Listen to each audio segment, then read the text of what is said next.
All right, so welcome everybody. This is ProTalks. My name is Lex Mathai, and as you can see, my guest here today is Cory Jefferson. What's happening? It's a good friend of mine.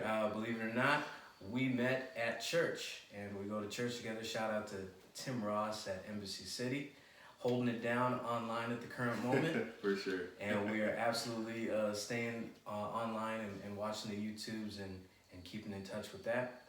But today is about CJ, Cory Jefferson, and we want to get to know you as the athlete, but also as the individual. Kind of what brought you to this point, where you are right now, and where do you see yourself going? So I guess we have to start at the beginning. Kind of where were you born?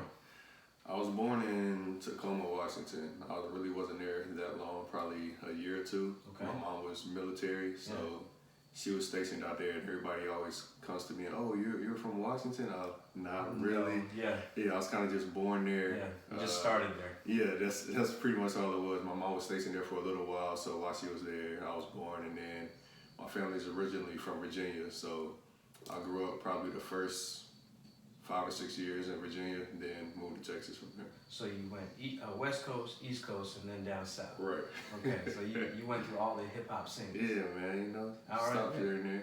Okay, so what would you say? Which area was the biggest influence on your life? Definitely Texas. Yeah. Yeah. What about Texas was different, especially? That's just where I grew up. Just where I really started my basketball career. Grew to love of basketball, which got me here today. So that's like pretty much everything. And you everything moved I to did. Texas at what age? I was about 5 or 6 when I got here to Texas. Oh, so right when you started school. Yeah. Okay, Yeah. so preschool don't Yeah. count. So why don't you tell me a little bit about, if you were East Coast and then you were in Texas, early childhood was East Coast, and then your formative years were really in Texas. What was your childhood and your family life like? What were the things that, your principles that brought you up, and what was your family life like? Biggest principle was definitely things my mom taught me, and like I said, military family, so there was a lot of. She was very strict. Yeah.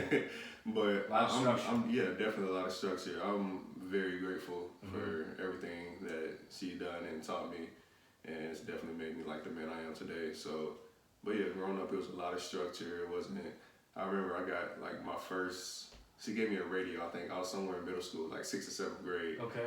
And that was like my first time really just being able to listen to hip hop music, because it was like you was one of those. Yeah, so I was one of those. So Yeah, like, it was a time. It was and I was like, it was worse because I had the glasses. Yes. I was like already kind of, well, people thought I was like nerdy. Still got the gap. Yeah, I got the gap. I had the glasses. I had like a Norbit fro going on. Man. So people really thought I was nerdy, which Man, once we get our technology, man, we're gonna have the flashbacks. I really wasn't. We're gonna have but it. it was So she instilled all of that in me, and I'm grateful for that for sure.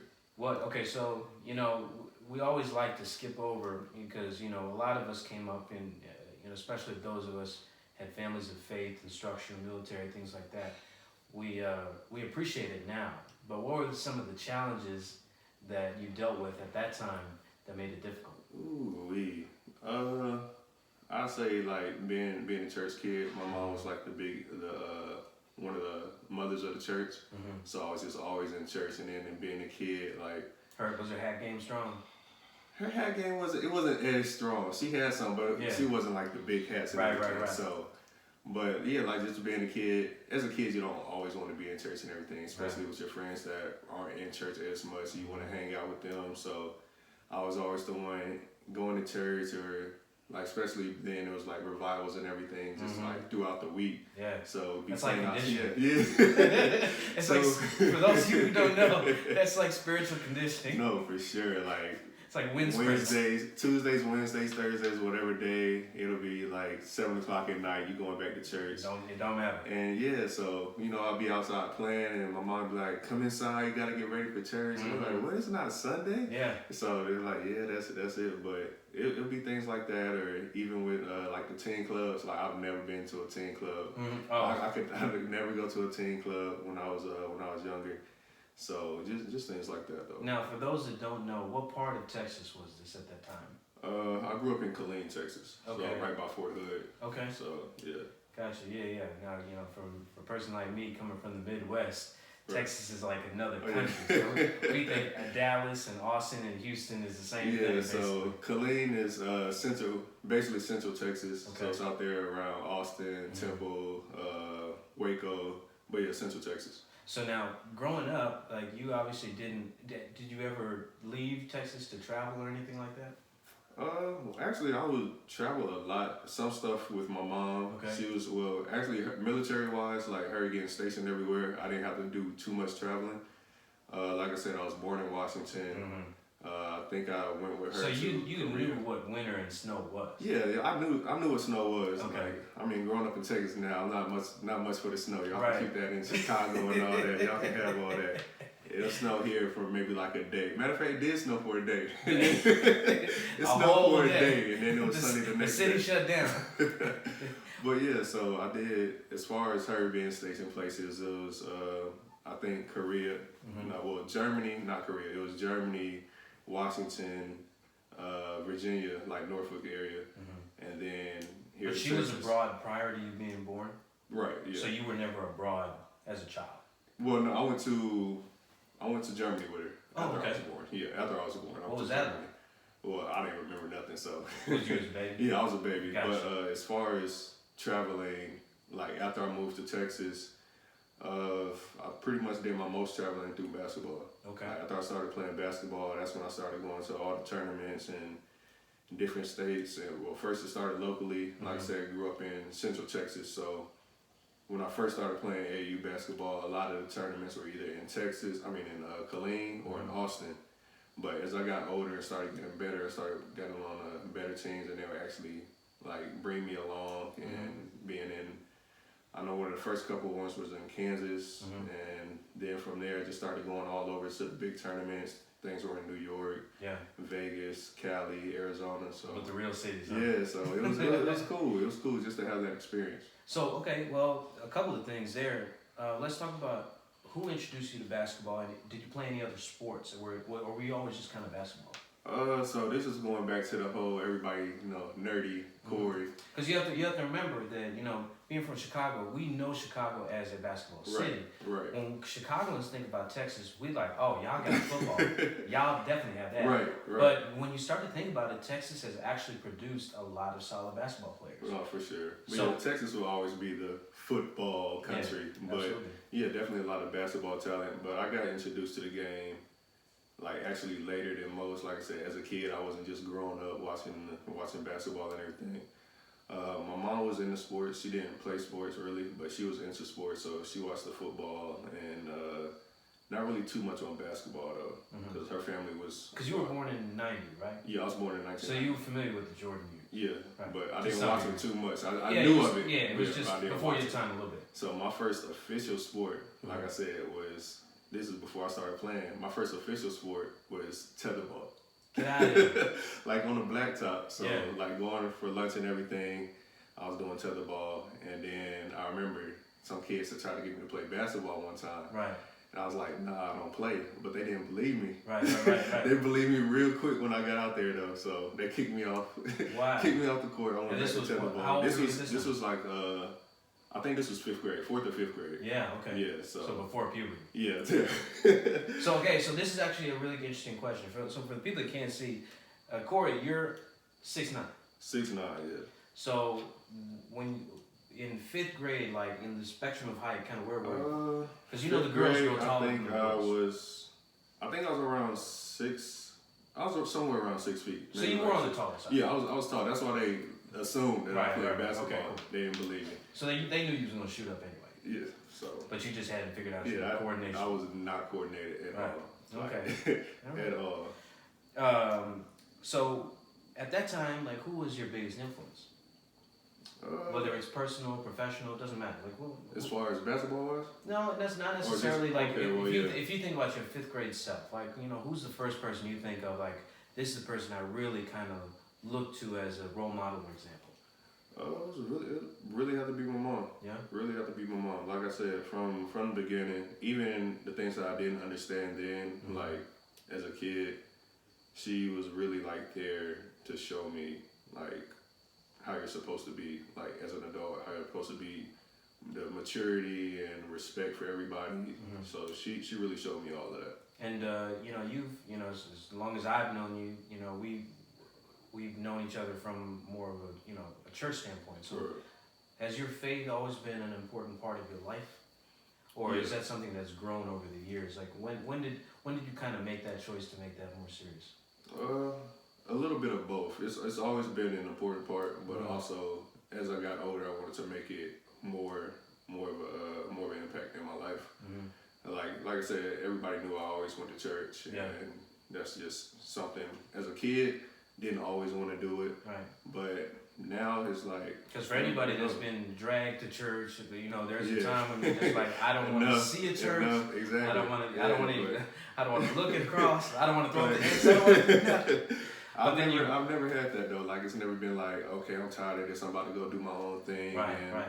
I'm getting out of the church. But I mean, when I got to college, just going in that transition from being away from home, I didn't really have like a church family or a church that I went to just to be there. But I went to a church occasionally while in college, but I still kept God first. Absolutely. And prayer, that was like a number one thing for me, and just having that relationship. You better hesitate, Colin. Nah, there's only one. As long as it's only one. As long as he's gonna clear his throat. He's good. Yeah, as long as it's only one. No, it's not constant. But yeah, so I've always had that, like, keep God in your life. And I want to get into your college years, but first, I want to know what changed between the 5th grade awkward Cory and high school. So when did you make that shift? Because there was a time when you started to become more noticed, like you said, with the AAU tournaments and things like that. So when did that shift happen, and then what was that shift like for you? It started it definitely started in middle school. Like in 6th grade, like before school started, all the kids would play on the blacktop, play basketball on the blacktop. So I'll play a little bit then, and then in 7th and 8th grade is when we could actually try out for the team. Yeah. So 7th grade, I tried out. That was my first time doing any kind of organized basketball at all, and I made the B team. Okay. So we had I'm not sure how it works. So you were just that tall kid. Yeah, I was the tall kid. That's it, because we got the A team, then we had the B team. Yeah. So at that time, I was just tall, no coordination. Like I was shooting. My legs were horrible. Yeah. Like I was really hitting like the top of the backboard for layups, shoot free throws with one hand. It was just trying to figure it out. Yeah, I really literally just trying to figure it out. Looking like a Fortnite character. I was trying to figure it out, and then I wore glasses, but I didn't start wearing contacts until high school. Did you do the goggles with the? It wasn't even real goggles. They were my actual glasses with a lot of, the little librarians how they tied up on the back. It was those, so it was wet. It was bad. CJ the librarian. It was bad, but yeah. So that all started in, like I said, 7th grade. I was on B team. 8th grade got a little better, and I went to A team. So after that 8th grade year, between 8th grade and 9th grade is when I started playing AAU. Okay. And then I started getting a little better, just playing even more during the summers. And I think that next year of high school is when I really started to think like, okay, I'm getting a little better. Yeah. And that's when I really started thinking, okay, maybe I can make this like an actual job. This can be like my life. And start thinking about like more of a professional career. So your body settles in around like 9th, 10th grade? Yeah, that's when I really started actually paying attention to the game, started watching, had more friends that were playing. That's really like the friends that I grew up with throughout high school, they were always playing really. So that got me like into it even more. Yeah. Even like during lunch, we would play like one-on-one, just the 4 of us, 5 of us. And run teams are just playing one-on-one, king of the court. So this must have been around 04, 05. Yeah, this was like 05. Yeah. So who were you watching, trying to model your game after, or? I was a big fan of Kevin Garnett. Okay. Yeah, so big fan of Kevin Chicago Garnett. Kid. Maybe like that. But yeah, big fan of him. Really just a lot of bigs and Tracy McGrady for sure. Like you knew that was going to kind of be your role eventually. Yeah, for sure. As a big, just like Kevin Garnett, Tim Duncan. I like Dwight Howard growing up. And then just as a player, like T-Mac was one of my favorite players. For sure. Yeah, so. Just from the scoring Yeah, perspective. just from just scoring. And he's just dominant as well. So now, you're in high school, you're doing well, and, we don't got to go through all, I'm sure you got newspaper clippings through the roof or whatever. But you're getting ready for that college process, and there's a lot of high school athletes now that it's different than when you were in high school. It's a real business now. They're just churning it out. Recruiting is a whole different thing.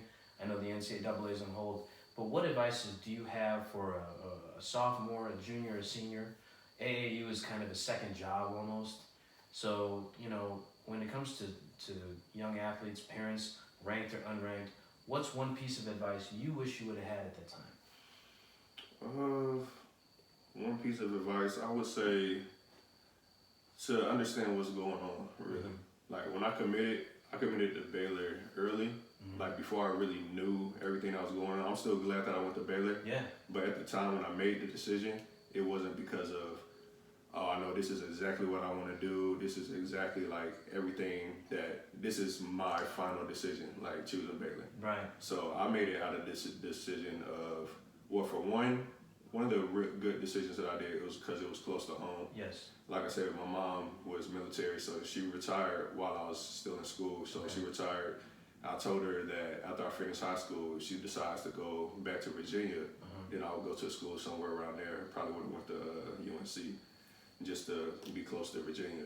But if she stayed in Texas, I would go to a school somewhere. Because you were in the top 60 of the country? So I think at some point in time I was a 5-star. So I think I was like maybe top 50 or somewhere. Yeah. And then, but yeah, so that was pretty much. So you could have had your pick, essentially. Yeah, I had my pick.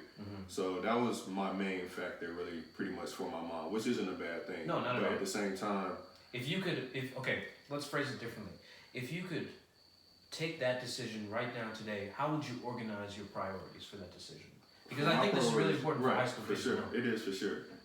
For my priorities, it would be, like I say, family, to where my family can come see me play.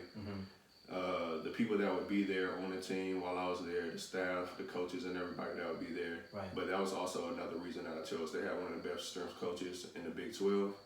So also I was like 160, 170 coming out of high school. So that's what you weigh right now. You weigh 175. I put on about a good 80 pounds. But yeah, they definitely put in work. But yeah, the top things would be closer for my family, the staff and the players that are there. And then also, but yeah, those are like the good things. But the things that I didn't look into is like just the people around. Like I said, it ended up working out for me. Yeah. But I didn't look at any other schools to see like how their programs are or the people that would be there. Compare. Yeah, to compare. I didn't know comparison. It was just, I went up to Baylor, I liked it, cool. I mean, it ended up working out, but for everybody, it might not be like that. Sometimes it might be a program that, okay, maybe this wasn't the best fit for me. Right. But like I said, just from knowing Baylor, because it was close to, Waco was close to Killeen, like a 45-minute drive. Yeah. So even before I committed, I was always like back and forth. And by that time, their facilities had really, they had some of the top facilities. So that's recruiting. That's how it worked. It got me. So I was like, oh, this is where I want to be. But like I said, it might not work out for everybody. For some people, the coaching staff is going to play a big part.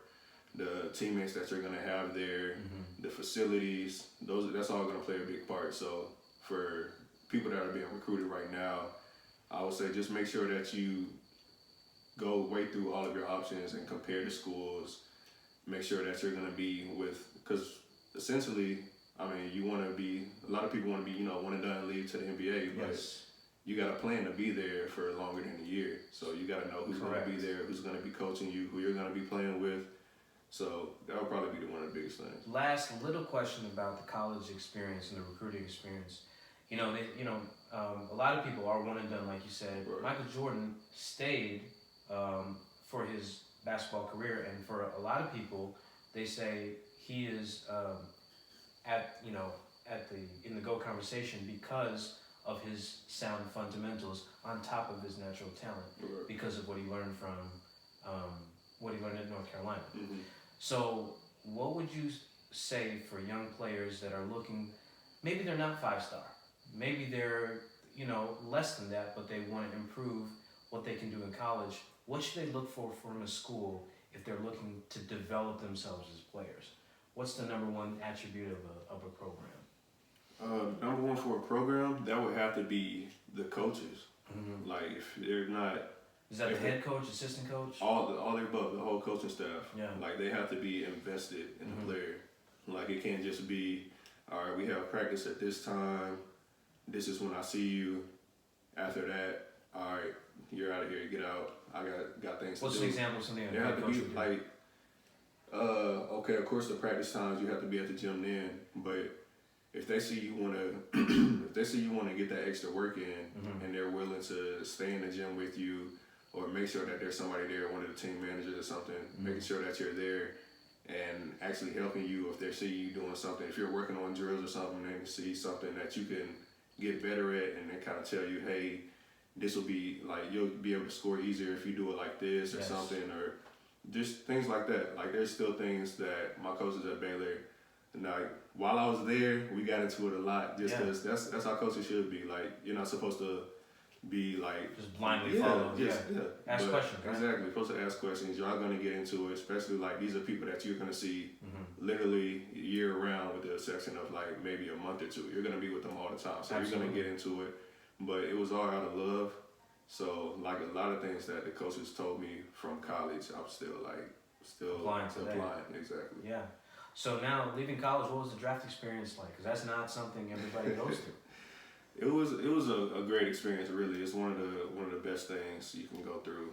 Whether you're a lottery pick, I was the last pick of the draft. Even for me, people that didn't get drafted, that I know, the whole experience is still just something that you'll always remember. Yeah. I was blessed to be able to go through it with a few friends. So even like with workouts going on, we'd be like, yo, who do you have a workout with? I know I had a couple workouts with friends from, like I got drafted with Markel Brown to the Nets. We got drafted together. We played against each other at Oklahoma State, so we were cool with each other going through the whole draft process, and he was actually my roommate for the combine. So seeing him in the combine and different workouts and everything, and then... But you had to ease a little bit. Yeah, just for somebody that you know, somebody you can talk to about like, hey, what's going on here, or yo, I got to practice, I got to work out with the Celtics, what are their workouts like, and things like that. And just even when you're going against one of your friends in a workout, it just adds a little something to it. Yeah. So you have experienced a lot of success early on, and then even though you are a professional, there has been, I wouldn't say a roller coaster, but definitely shifts in your career. What is the biggest thing that you've learned from those shifts, whether it's going up a level, down a level, overseas, or coming back? There's gonna be failures. That was my biggest thing. Really, like when I got drafted, my whole thing was, I have to play in the NBA. I have to play in the NBA. Like there's no not making it. Correct. Like if I don't make it, in my mind, like if I don't make it, like I'm a failure. Yes. That was literally in my mind. So I was blessed to play in the NBA, but when I was getting drafted, going through the whole draft process, like I said, I was the last pick. But I could have been picked up earlier in the second round. But teams that were calling my agent. They wanted to send me overseas. So in my mind, it was like it's not worth it just to. Did you take that as a sign of disrespect? No, I didn't take it as a sign of disrespect. It was just I learned early that the game of basketball is also the sports side, and then it's the business side. Yes. So I knew it was all business. I didn't take it personal. It was just that I knew that I could play in the NBA. So my agents, they called me. They asked me like, "Yo, this team wants to take you, but they call it a drafting stash. So they'll draft you, but then like put you overseas for a little while." So they asked me like, "Hey, they want to draft you now, but they want to send you overseas. Do you want to take it?" And I told them no. So like a few teams that called, and I just told my agents, "No, I'm not gonna take it." So I think by that time, that's what everybody wanted to do, like a drafting stat. So I was like, you know what, just tell them I don't want to get drafted. We'll go through through summer league, get on the team, try to go through there. So by this time, I'd already told everybody at my watch party, like, yo, I'm not getting drafted. Thanks for coming. Y'all can leave and everything, or y'all can stay if y'all want to continue, whatever. But at this time, also, my phone had died, so I didn't even know that Brooklyn was about to draft me. Wow. Like, one of my homies actually came up to me, and he was like, yo, I heard you about to get, I heard, well, it was really the Spurs. The Spurs drafted me, but they traded me to Brooklyn. They said, yeah, the Spurs about to draft you. I was like, nah, bro, I'm not getting drafted tonight. I told them, like, I'm just going to find out during Summer League and all that. So then my watch party was at a hotel in Killeen. So my agents were working from, like, a conference room. So they came, like I said, my phone was dead. They were trying to call me and everything. So they came running through the doors. They're like, yo, you about to get drafted. The San Antonio's are going to take you. So we was able to have everybody else still there for that. But I learned from an early age, it's all a part of the business. Yeah. And like I said, from there, I didn't want to go overseas. That was my mindset. Don't go overseas. Don't go overseas. That's a failure if you go over there. So I tried my hardest. You just took it as a personal thing. Yeah, for personally, just in my mind, like overseas. Because that wasn't your goal initially. So I was blessed to play a few years in the league, and then after that came time to play overseas. My first overseas experience was going to the Philippines. Yeah. So I went over there. So I finally got in my mind, like, all right, well, before then I did, like I say, Brooklyn, Phoenix, and Cleveland for a little while. And then after that, I played for San Antonio's D-League team. Okay. So near the end of that year, my agent had called me, was like, yo, there's a team in the Philippines that wants you to play for them. Do you want to go? So right now in my mind, having this phone conversation, what are they like, talking about? Yeah, it's like, man, I really don't want to leave. Like, I've been killing in the D League this year. You know, I was a D League All Star. I was like, at this time, San Antonio. Because you had a couple of accolades by that time. Yeah, at this time, San Antonio was like looking at me. They were going back and forth. I remember it's like between me and Joel Anthony, and they were going back and forth. And it was like, man, I really don't want to leave. Like, at this time, I haven't been overseas yet. I'm still telling myself, like, you can't go over there.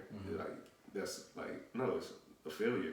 But I have to think about it, like, this is life. Like, this is it. It's not gonna be any worse on me. I'm still gonna be me, even if I'm not in the league. Yeah.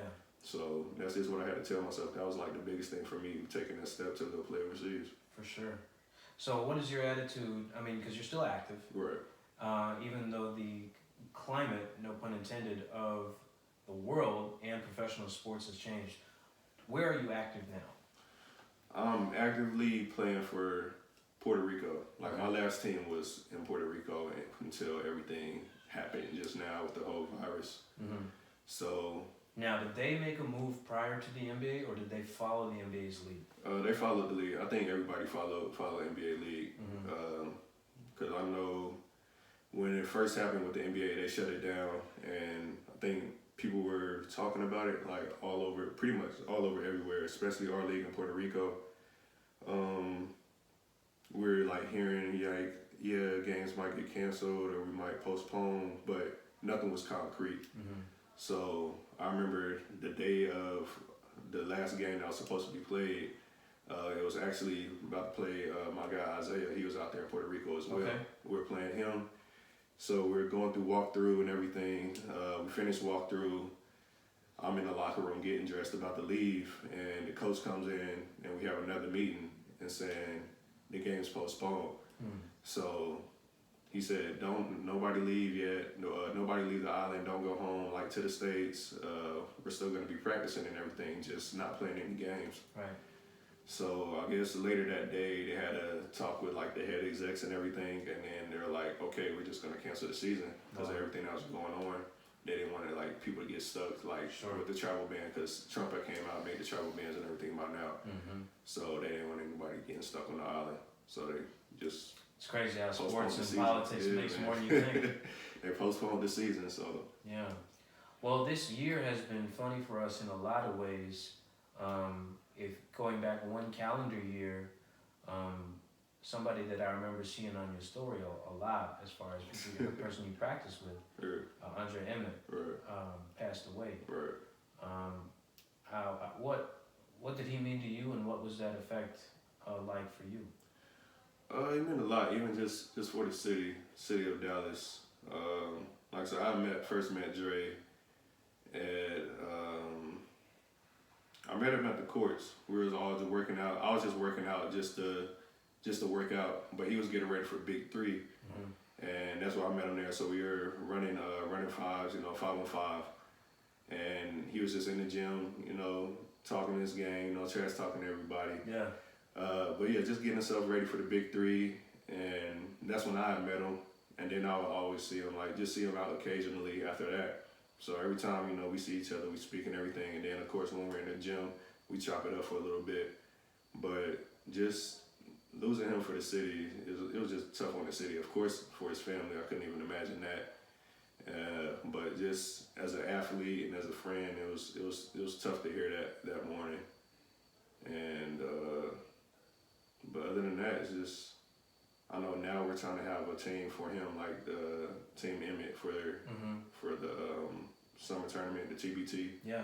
They're getting a team going for that. But it was a big part of the city. Yeah, definitely. It's funny because when you have these different communities, it's like the Himalayas. The Himalayas are made of a bunch of mountains, and each sport is its own mountain. Yeah. So, whether it's basketball or boxing or track and field, the higher up you go, it's the higher level of talent that it is.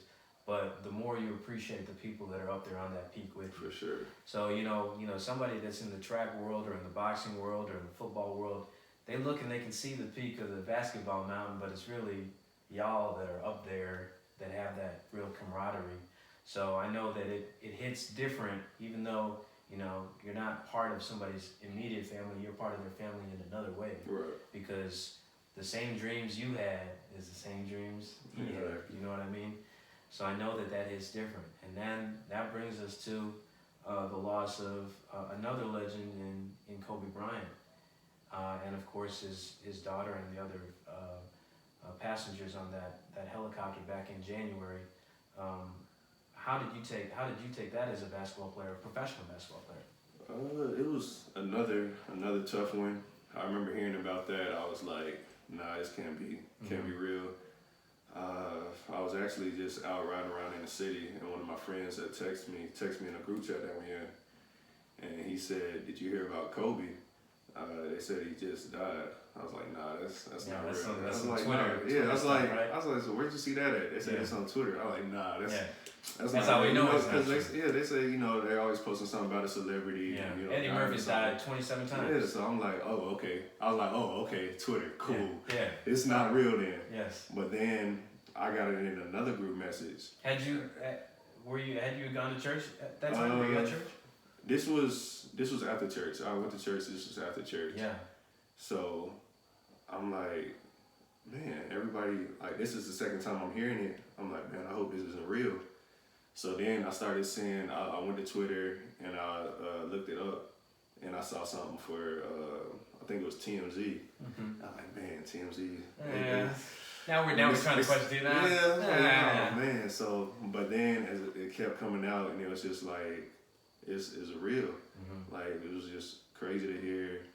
And then just to even see the reports, they had like the crash, started showing the crash on the news. It like slowly sank in. Like slowly sank in, like this really happened. But just to see like everybody showing their respects for him all over the world was just crazy. Not even the States, and of course he played in Italy, lived over in Italy, and then just all over the world. I think one of the teams in Italy, I think Milan, had actually changed the colors of their jersey for him. Wow. But yeah, just to see that all over the world, different buildings lit up. Of course, here in Dallas, you see different buildings lit up in the purple and gold. But all over the world, people are just showing their respects. So, with that being said, he was he transitioning into a different chapter of his life, having retired. And you're not, obviously, I'm not saying you're at that point at all, but you have, in the same way he has, tried to give back to your own community in the form of camps. And I believe this is your fourth, going on your fifth year? I believe this is the fifth year coming up, but it's just something I want to do just for, like I said, growing up in Killeen, I saw how it was out there. Like, if you don't have something to do, it's very easy to get into trouble and either get killed or get locked up. So just to give kids something else to do if they're not already in sports, just to at least give them that idea of, hey, let me try playing this.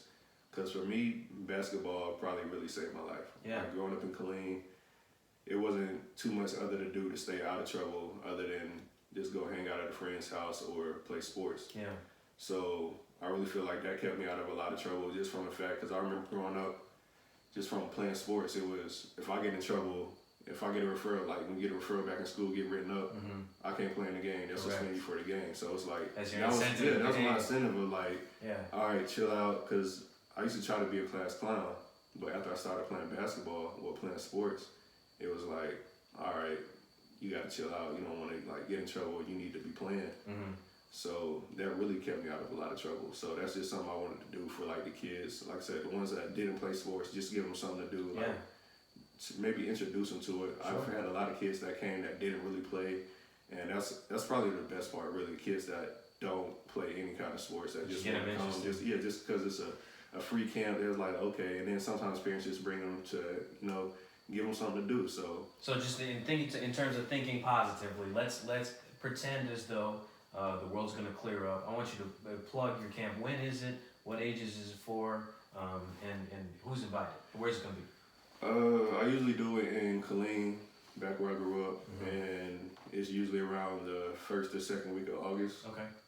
The ages, I believe, were 8 to 18, and it goes for from 9 o'clock in the morning to like around 3 o'clock in the afternoon. But yeah, it's pretty much, if in that age group, anybody's invited. You don't even have to be from Killeen. We have people that come from Waco and Temple and like the surrounding areas of Killeen. And it's a free camp, so they don't have to bring nothing. Provide the basketballs, give out T-shirts. But like I said, it's really just something to keep people out of trouble, give them something to do. Even the players that come in there, just let them know that the sky's the limit, basically.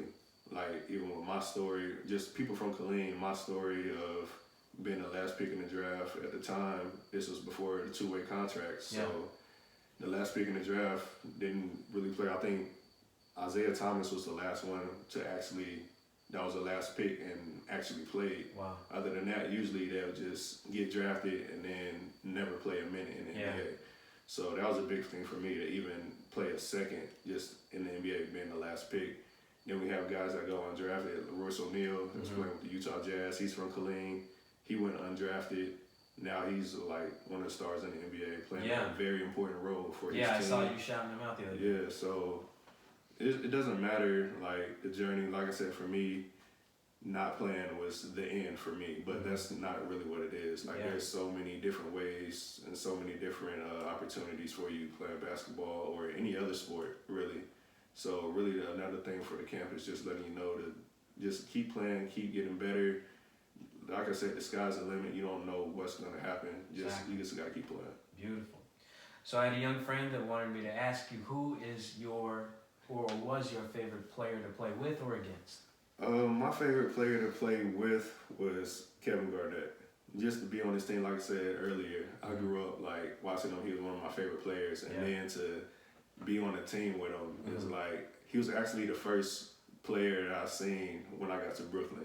Wow. I was there sitting in the locker room about to get ready, and coming in, like, my agents and everybody already telling me, you want to be the first one there, you want to be the first one there, like getting on the court, first one. So I'm thinking I'm first in the early and everything. And then KG come in, he already done with his workout. What's up, young fella? Yeah, that's exactly what he's talking about. That's exactly what he sounds like. So he came over there to dap me up. I'm like that was for the split second. That's probably like my, like, being starstruck. That was flexed on him like this, like, that was it. That was it. Like, being starstruck, that was probably like the only time that I actually got starstruck. Like, yo, this is really Kevin Garnett. Like, it's really ticky. But then after that, like, he was like probably my best vet. I always heard like he buys his rookies suits and everything for like when he has his rookies, and he bought me about 3 suits, a few shirts sometimes. Shout out to KG. Yeah, you know. Shout out to the building. He definitely took care of me.